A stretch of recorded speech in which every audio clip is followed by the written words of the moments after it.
नमस्कार दोस्तों, मेरा नाम है अंशुमन नायक और आप सभी का बहुत बहुत स्वागत है इंडियन डिफेंस न्यूज के डिफेंस टॉक सीरीज में, जहां पर हम रोज नए नए डिफेंस अपडेट्स के बारे में बात करते हैं। तो चलिए देर न करते हुए आज की वीडियो शुरू करते हैं।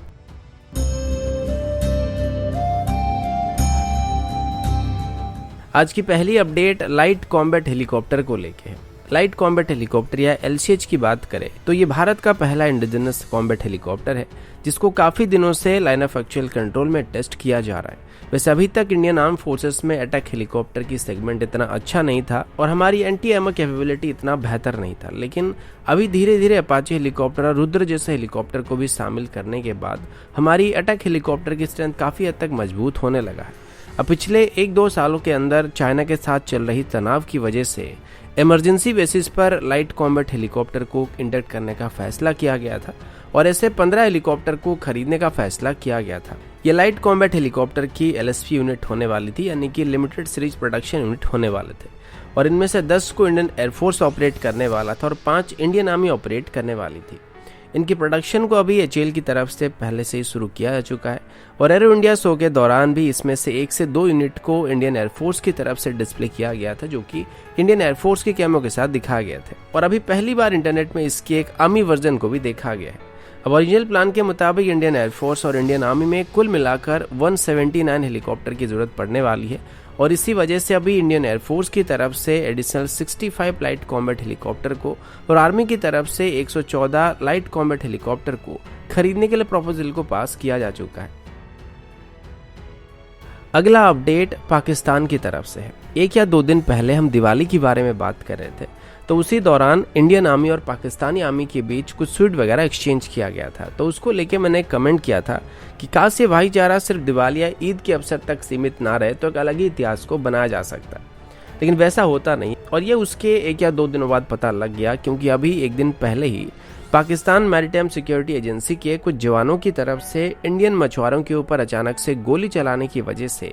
एक इंडियन मछुआरे की मौत हो गई है और साथ ही एक घायल भी है, जिसका अभी ट्रीटमेंट किया जा रहा है। यह हादसा गुजरात के तट के आसपास हुआ था, जहां पर जो इंडियन मछुआरे थे वो पाकिस्तानी क्लेम के मुताबिक इंडियन वाटर को छोड़ के पाकिस्तानी वाटर में चले गए थे, जिसके बाद उनकी तरफ से फायरिंग की गई थी। अब यहाँ पर सवाल ये है कि समंदर में स्पेशली इसका पता लगाना बहुत ही मुश्किल है कि इंडियन वाटर कहाँ तक है, इंटरनेशनल वाटर कहाँ से चालू होता है या फिर पाकिस्तानी वाटर कहाँ से शुरू होता है। हाँ, वो बात अलग है कि अगर आप बहुत ज़्यादा दूर को चले गए होंगे तो आप निश्चित करके कह सकते हैं कि आप इंटरनेशनल वाटर में मौजूद है, लेकिन अगर भारत और पाकिस्तान की बात करें तो गुजरात के आसपास इन दोनों की वाटर लाइन के बीच इतना ज़्यादा डिस्टेंस नहीं है, तो कोई भी मछुआरा यहाँ पे गलती से इधर उधर हो जा सकता है और इसमें कोई बहुत बड़ी बात नहीं है। और ऐसा पहले भी कई बार हो चुका है जहां पर पाकिस्तानी बोट इंडियन वाटर में चले आते हैं, जिसके बाद इंडियन कोस्ट गार्ड की तरफ से या इंडियन नेवी की तरफ से उनको वार्निंग देके वापस भेज दिया जाता है कि तुम इंडियन वाटर में आ गए हो तो अभी वापस चले जाओ। पर पाकिस्तान की तरफ से अभी सीधे तौर पर इंडियन बोट्स के ऊपर गोली चलाना शुरू कर दिया गया था और इंडियन बोट की तरफ से बार बार ये रिपीट किया जा रहा था कि वो सिविलियन बोट था, लेकिन उसके बाद भी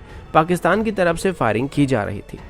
और यह हादसा सैटरडे को लगभग 4 बजे के आसपास हुआ था और जिस बोट के ऊपर पाकिस्तानी ऑफिसर की तरफ से फायरिंग किया गया था उसका नाम जलपरी था। अब इसी बात को लेकर गुजरात पुलिस की तरफ से पाकिस्तान के उन सभी ऑफिसर के ऊपर मर्डर का इल्जाम लगाते हुए FIR को दर्ज किया गया। इस FIR को अभी नवी बंदर पुलिस स्टेशन में दर्ज किया जा रहा है, जिसमें 10 अननोन पाकिस्तानी ऑफिसर का जिक्र किया गया है या फिर उनके ऊपर ये सारा FIR दर्ज किया गया, लेकिन पता नहीं इसका क्या फायदा होने वाला है, क्योंकि मुझे नहीं लगता कि पाकिस्तान इसमें भारत का कोई सपोर्ट करने वाला है।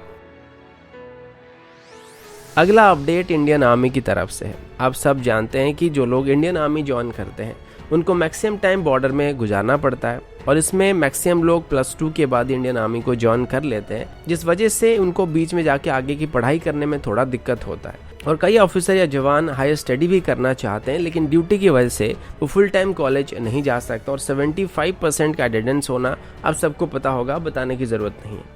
इसी बीच यूनिवर्सिटी ऑफ कश्मीर की तरफ से इंडियन आर्मी के साथ एक एग्रीमेंट को साइन किया गया है, जिसमें वो आगे चल के इंडियन आर्मी के ऑफिसर और जवानों के लिए हायर स्टडी की अपॉर्चुनिटी प्रोवाइड करने वाले हैं। या स्पेशल डिस्टेंस लर्निंग कोर्स को वो प्रोवाइड करने वाला है, जिनको इंडियन आर्मी के ऑफिसर हासिल कर सकते हैं। इस MOU के मुताबिक इंडियन आर्मी के जवान यूनिवर्सिटी ऑफ कश्मीर के द्वारा ऑफर किए गए किसी भी कोर्स में एडमिशन ले सकते हैं, जो कि डिस्टेंस लर्निंग के द्वारा ऑफर किया जा रहा होगा। और इसके अंदर मास्टर डिग्री के साथ साथ 2 साल की डिग्री कोर्स भी ऑफर किया जा रहा है, जिसमें PGDCA, web designing, cyber law, touring और मैनेजमेंट जैसे कोर्स को ऑफर किया जा रहा है। इस MOU को अभी 15 कोर के commanding officer lieutenant general DP Pandey और यूनिवर्सिटी के वाइस चांसलर तलात अहमद के द्वारा साइन किया गया है।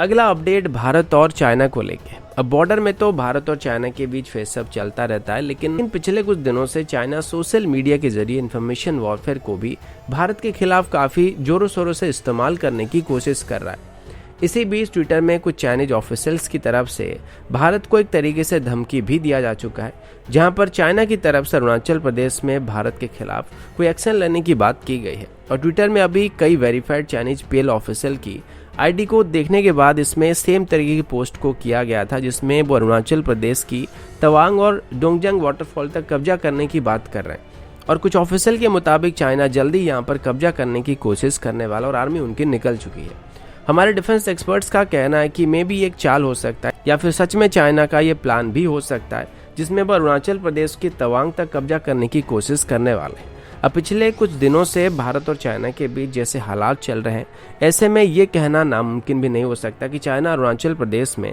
घुसपैठ करने की कोशिश नहीं करने वाला है। और अगस्त के महीने में भी एक बार चाइना की तरफ से अरुणाचल प्रदेश में घुसपैठ करने की कोशिश किया जा चुका है। इसी बीच चुंबी वैली के साइड में भी चाइना की तरफ से अपनी पकड़ को मजबूत करने की कोशिश किया जा रहा है, जिसको देखते हुए ऐसा लग रहा है कि चाइना अभी सच में अरुणाचल प्रदेश की साइड में कुछ गड़बड़ करने की एक्शन लेने की कोशिश कर रहा है। और इसी बीच वो सिलीगुड़ी कॉरिडोर पर भी नजर रखा हुआ है, ताकि जरूरत पड़ने पर वो आसानी से इसको ब्लॉक कर दे, जिस वजह से इंडियन आर्मी की मूवमेंट एकदम से रुक जाएगी और आर्मी नॉर्थ ईस्ट रीजन में लॉजिस्टिक सप्लाई को पहुंचा नहीं पाएगी। और इसका चाइना भरपूर फायदा उठा सकता है, जिसमें चाइना अरुणाचल प्रदेश पर आसानी से कब्जा कर पाएगा। इस चीज को लेकर अभी से ही आर्मी की तरफ से प्रिपरेशन करना भी शुरू किया जा रहा है। ये जो धमकी दिया जा रहा है इसको हल्के में बिल्कुल नहीं लिया जा रहा है। और सिलीगुड़ी कॉरिडोर और अरुणाचल प्रदेश में आर्मी की पोजीशन को अभी बेहतर बनाने की प्लानिंग किया जा रहा है। और इसके अलावा आर्मी को अभी हाई अलर्ट पर भी रखा गया है, ताकि अगर चाइना की तरफ से किसी भी तरीके की घुसपैठ करने की कोशिश किया जाता है तो इसको तुरंत ही उखाड़ के फेंका जा सके। अगला अपडेट पाकिस्तान की तरफ से, और ये भारत के लिए भी काफ़ी इंपॉर्टेंट अपडेट होने वाला है, क्योंकि पिछले कुछ सालों से पाकिस्तान अपनी नेवल पावर को भी काफ़ी तेज़ी से बढ़ाने की कोशिश कर रहा है, या फिर अपनी नेवी को मॉडर्नाइज करने की कोशिश कर रहा है। और हाल ही में ही पाकिस्तानी नेवी में चाइनीज़ टाइप 54 A क्लास की पहली फ्रिगेट को शामिल किया गया है, और इसको आज ऑफिशियली पाकिस्तानी नेवी में इंडक्ट किया जा रहा है। टाइप 54 A क्लास की फ्रिगेट्स की बात करें तो ये चाइना की नेवी के सबसे मॉडर्न फ्रिगेट में से एक है, और ऐसे 4 फ्रिगेट के लिए पाकिस्तान और चाइना के बीच एक डील को फाइनल किया गया था। अभी इन वेसल के शामिल होने के बाद ये पाकिस्तानी नेवी के सबसे एडवांस वेसल होने वाले हैं, और इनको एक तरीके से हमारे पुराने तलवार क्लास के फ्रिगेट्स के साथ कंपेयर किया जा सकता है। इसी के साथ ही अभी पाकिस्तान की तरफ से टर्की के साथ मिलकर भी मिलजियम क्लास की कॉर्वेट्स के लिए डील को फाइनल किया गया था, और अभी बताया जा रहा है कि टर्की की तरफ से अभी फॉर्मली इन कॉर्वेट्स को बनाना शुरू किया जा चुका, और आज इसी क्लास की एक और फ्रिगेट के लिए कील को प्लेस कर दिया गया। इस डील को 2018 में फाइनल किया गया था, जिसमें पाकिस्तान टर्की से 4 मिलजियम क्लास की कॉर्वेट को खरीदने वाला था। इन वेसल की लेंथ की बात करें तो ये लगभग 99 मीटर होने वाली है, और इसकी मैक्सिमम डिस्प्लेसमेंट 2400 टन के आसपास होने वाले हैं, जो कि लगभग 29 नॉट की स्पीड को भी हासिल कर सकते हैं। इन वेसल्स को Pakistan both surface to surface, surface to air और एंटी सबमरीन वॉरफेयर के लिए डिजाइन कर रहा है, और एक तरीके से मल्टीपर्पज वेसल होने वाले हैं। और आगे चल के पाकिस्तान की चाइनीज टाइप 54 A क्लास की फ्रिगेट के साथ पाकिस्तानी नेवी की दूसरी सबसे एडवांस वेसल होने वाले हैं। लेकिन भारत को सीधे तौर पर इन वेसल से कोई खतरा नहीं होने वाला है, और इनको भारत आसानी से काउंटर कर सकता है। और भारत के लिए असल खतरा जो होने वाला है वो चाइना की नेवी होने वाला है, क्योंकि चाइना की नेवी अभी नंबर में यूएस नेवी को भी पीछे छोड़ चुका है, और टाइप 55 क्लास की डिस्ट्रॉयर्स को मैच करने के लिए फिलहाल के लिए भारत के पास कोई वैसा डिस्ट्रॉयर मौजूद नहीं है। तो दोस्तों अभी के लिए इतना ही, मिलता हूँ आपसे अगले वीडियो में, तब तक के लिए जय हिंद, वंदे मातरम।